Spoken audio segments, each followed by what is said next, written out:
Ditinggal nenek Rohaya, Slamet susah move on, ungkap kelebihan sang istri yang tak terlupakan.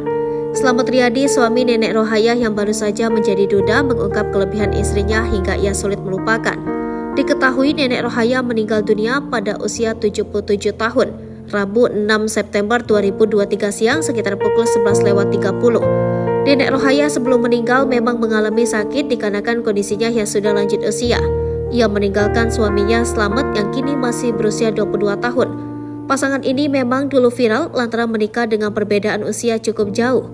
6 tahun lalu Slamet yang berumur 16 tahun menikahi nenek Rohaya yang kala itu sudah berusia 71 tahun. Perbedaan usia mereka sangat mencolok 55 tahun. Meski begitu pernikahan mereka awet hingga 6 tahun lamanya kini harus direnggut maut. Menurut Slamet, nenek Rohaya sempat jatuh sakit sebelum meninggal dunia. Pria warga desa Karangendah, Kecamatan Lengkiti, Kabupaten Oku, Sumatera Selatan itu 3 bulan merawat istrinya yang sakit. Saat ini Slamet sedang melakukan takziah yang dihadiri oleh sanak keluarga hingga tetangga dan masyarakat sekitar.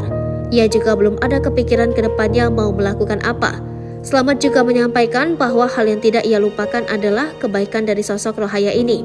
Jasa baiknya selama ini yang tidak bisa saya lupakan, Mas. Rohaya ini selalu mengurus saya dengan baik, kenangnya. Selain itu, ia juga menceritakan bahwa sebagai kepala rumah tangga untuk menafkahi sang pujaan hatinya, ia bekerja serabutan jika ada mengajaknya memetik jagung, dirinya ikut.